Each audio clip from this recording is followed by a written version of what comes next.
வணக்கம். திசைகளின் 10 மணி செய்திகள். ஜோஹர் கோட்டையை மீண்டும் மீட்ட பாரிசான் நேஷனல் இமாலய வெற்றியோடு ஆட்சியை தக்க வைத்தது.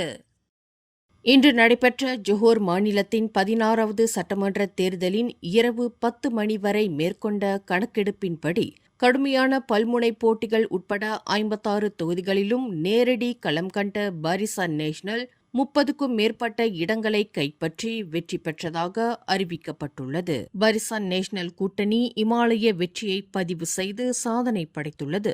இதன் மூலம் ஜோஹர் மாநிலத்தில் பாரிசான் நேஷனல் தனது பலமிக்க ஆட்சியை தங்கு தடையின்றி மீண்டும் நிலைநிறுத்திக் கொண்டுள்ளது. இம்மாநிலத்தின் பாரிசான் நேஷனல் தலைவரான டத்தோ ஆன் ஹஃபீஸ் காசி தனது மாச்சாப் சட்டமன்ற தொகுதியில் எதிர்த்து போட்டியிட்ட வேட்பாளர்களை பின்னுக்கு தள்ளி மிக பிரம்மாண்டமான பெரும்பான்மை வாக்கு வித்தியாசத்தில் அபார வெற்றி பெற்றுள்ளார். இதனைத் தொடர்ந்து டத்தோ ஆன் ஹஃபீஸ் காசி மீண்டும் ஜோஹர் மாநிலத்தின் மந்திரி பசாராக நியமிக்கப்படுவார் என்று பெரிதும் எதிர்பார்க்கப்படுகிறது. குறிப்பாக கடந்த சட்டமன்ற தேர்தலில் பாரிசான் நேஷனல் பெற்ற வெற்றியை விட இந்த முறை அக்கூட்டணி வெற்றி பெற்ற தொகுதிகளில் முன்னெப்போதும் இல்லாத வகையில் மிக அதிகமான வாக்குகள் பதிவாகி ஒரு வரலாற்று சிறப்புமிக்க மகத்தான வெற்றியை மகுடமாக்கியுள்ளது குறிப்பிடத்தக்கது. ஜோஹர் மாநில தேர்தலில் ராணுவ வீரர்களின் முன்கூட்டிய வாக்குகள் பாரிசான் நேஷனல் கூட்டணியின் பெரும் வெற்றிக்கு வழிவகுத்துள்ளன. குறிப்பாக ராணுவத்தினர் அதிகமுள்ள மக்கொத்தா மற்றும் ஜோஹர் ஜெயா ஆகிய தொகுதிகளில் பாரிசான் நேஷனல் அமோக வெற்றி பெற்றுள்ளது. வாக்கு எண்ணிக்கையின்படி பாரிசான் நேஷனல் 3465 வாக்குகளை பெற்று மிக வலுவான முன்னிலையை பெற்றுள்ளது. இதனை எதிர்த்து போட்டியிட்ட பகத்தான் ஹரப்பான் 302 வாக்குகளையும் பார்ட்டி பெர்சமா மலேசியா 64 வாக்குகளையும் மட்டுமே பெற்றுள்ளன. ராணுவ வீரர்கள் வாக்களித்த அனைத்து பிரிவுகளிலும் பாரிசான் நேஷனல் கூட்டணி மிகப்பெரிய வாக்கு வித்தியாசத்தில் வென்றுள்ளதாக அம்னோ பொதுச் செயலாளர் டத்தோ டாக்டர் அஷ்ரப் வஜ்டி டுசுகி மகிழ்ச்சி தெரிவித்துள்ளார். ஜோஹர் மாநில தேர்தலில் வாக்குப்பதிவு நிறைவடைய 1 மணி நேரம் இருந்த நிலையில் மாலை 6 மணி நிலவரப்படி வாக்குப்பதிவு 70 விழுக்காட்டை எட்டியுள்ளது. இதுவரை கிட்டத்தட்ட 1.8 மில்லியன் மக்கள் வாக்களித்துள்ளதாக தேர்தல் ஆணையம் தெரிவித்துள்ளது. இது அண்மைய கால வரலாற்றில் மிக குறைந்த வாக்குப்பதிவாக பதிவான 2022 ஜோஹர் தேர்தலின் ஒட்டுமொத்த 54.9 விழுக்காட்டை விட கூடுதலாகும். தேர்தல் ஆணையத்தின் கணிப்புப்படி இந்த தேர்தலில் 70 விழுக்காடு வாக்குகள் பதிவாகக்கூடும் என எதிர்பார்க்கப்பட்டது. ஜோஹர் மாநில தேர்தலின் சிங்காராங் சட்டமன்ற தொகுதியில் கள்ள வாக்குகள் பதிவாகியுள்ளதாக பகத்தான் ஹரப்பான் வேட்பாளர் ஆன் அபுபக்கர் குற்றம் சாட்டியுள்ளார். இன்று காலை 10:30 மணியளவில் SMK சிங்காராங் இடைநிலைப் பள்ளியில் வாக்குச்சாவடியில் இந்த சம்பவம் கண்டறியப்பட்டுள்ளது. 25 வயது மதிக்கத்தக்க ஆண் வாக்காளர் ஒருவர் வாக்களிக்க சென்றபோது அவரது பெயரில் ஏற்கனவே மற்றொருவர் வாக்களித்து சென்றது தெரியவந்துள்ளது. பாதிக்கப்பட்ட வாக்காளர் காலை 11 மணியளவில் சிங்காராங் போலீஸ் நிலையத்தில் இதுகுறித்து புகார் அளித்துள்ளார். இப்புகார் குறித்து தேர்தல் ஆணையம் இதுவரை அதிகாரப்பூர்வ விளக்கம் அளிக்கவில்லை. வாவி சூறாவளியினால் ஏற்பட்டுள்ள மோசமான வானிலை காரணமாக கோலாலம்பூர் மற்றும் ஷங்காய் இடையிலான கூடுதல் விமான சேவைகளை மலேசிய ஏர்லைன்ஸ் நிறுவனம் ரத்து செய்துள்ளது. முன்னதாக கோலாலம்பூர் தைப்பே இடையிலான விமான சேவைகளும் ரத்து செய்யப்பட்டன. இன்று MH386, MH388, MH389 மற்றும் நாளை MH387 புறப்படவிருந்த ஷங்காய் விமான சேவைகள் இதனால் பாதிக்கப்பட்டுள்ளன. மோசமான வானிலையை தொடர்ந்து கண்காணித்து வருவதாக கூறியுள்ள இந்நிறுவனம் பயணிகள் தங்களின் பயண அட்டவணையை 30 நாட்களுக்குள் கட்டணமின்றி மாற்றிக்கொள்ளலாம் அல்லது பணத்தை திரும்பப் பெறலாம் என அறிவித்துள்ளது. பயணிகள் தங்களின் தொடர்பு விவரங்களை மை புக்கிங் பக்கத்தில் புதுப்பித்துக் கொள்ளுமாறு கேட்டுக் கொள்ளப்பட்டுள்ளது.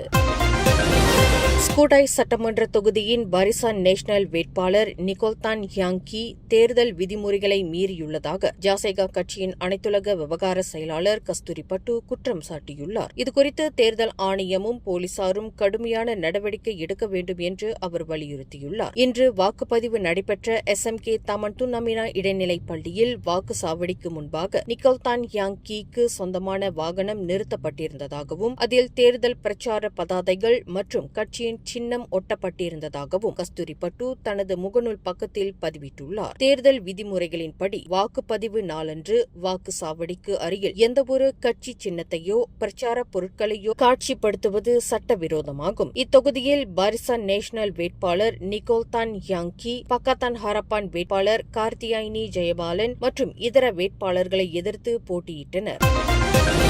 தெற்கு வியட்நாமில் உள்ள சுற்றுலா தீவு ஒன்றில் இருந்து திரும்பிக் கொண்டிருந்த அதிவேக படகு இன்று சனிக்கிழமை கவிழ்ந்து விபத்துக்குள்ளானதில் இந்திய சுற்றுலா பயணிகள் 15 பேர் பரிதாபமாக உயிரிழந்தனர். வியட்நாமின் மிகப்பெரிய தீவான பு குவாக் அருகே உள்ள ஹொன்மே ரக்ங்வாய் தீவில் இருந்து சுமார் 400 மீட்டர் தொலைவில் இப்படகு சென்று கொண்டிருந்த போது இந்த விபத்து நேரிட்டுள்ளது.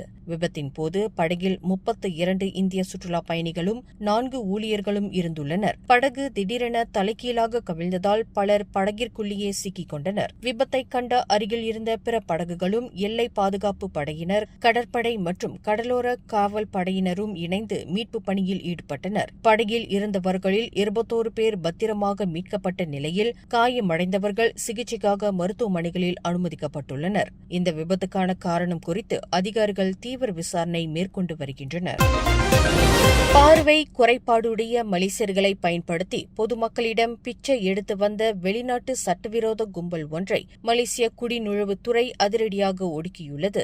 நேற்று வெள்ளிக்கிழமை இரவு 10 மணியளவில் கோலாலம்பூர் ஜலான் டாங்வாங்கி மற்றும் ஜலான் துங்கு அப்துல் ரஹ்மான் பகுதிகளில் நடத்தப்பட்ட அதிரடி சோதனையில் 29 முதல் 56 வயதுடைய 5 இந்தோனேசிய பெண்கள் கைது செய்யப்பட்டதாக குடிநுழைவுத்துறை தலைமை இயக்குநர் டத்தோ ஜக்கரியா ஷாபான் இன்று சனிக்கிழமை வெளியிட்டுள்ள அறிக்கையில் தெரிவித்துள்ளார். இவர்கள் மாற்றுத்திறனாளி மலேசியர்களை மக்கள் நடமாட்டம் மிகுந்த உணவகங்களுக்கு கூட்டிச் சென்று தம்பதியர் போல நடித்து பொதுமக்களின் அனுதாபத்தை பெற்று பிச்சை எடுத்து வந்துள்ளனர். பணத்திற்கு பதிலாக திசு தாள்களை வழங்கி வியாபாரம் செய்வது போல இக்கும்பல் ஒரு இரவுக்கு 100 முதல் 200 ரிங்கிட் வரை சம்பாதித்து வந்ததும் கைது செய்யப்பட்டவர்களில் 2 தங்களின் விசா விதிமுறைகளை மீறியதும் மற்றவர்கள் முறையான பயண ஆவணங்கள் இன்றி தங்கியிருந்ததும் முதற்கட்ட விசாரணையில் தெரிய வந்துள்ளது என்று அவர் மேலும் விவரித்தார்.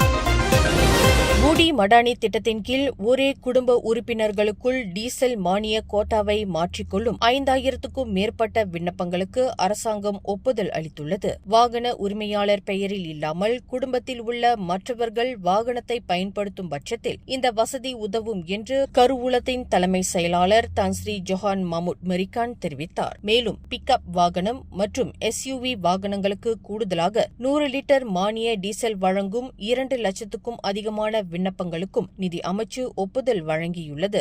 சபா மற்றும் சரவாக்கின் கிராமப்புறங்களில் உள்ள ஜெனரேட்டர்கள் மற்றும் படகுகளுக்கும் இந்த மானியத்தை நீட்டிப்பது குறித்து அரசாங்கம் பரிசீலித்து வருகிறது என்று அவர் விளக்கினார்.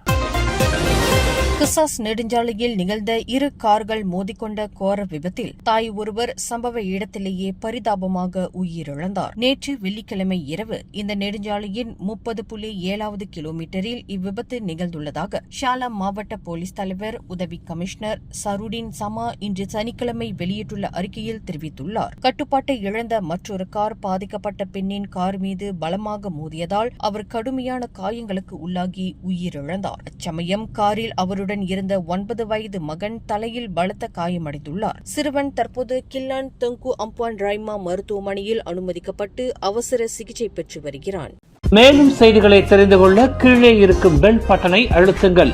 உங்கள் மகிழ்ச்சியை வெளிப்படுத்த லைக் மற்றும் ஷேர் செய்யுங்கள்.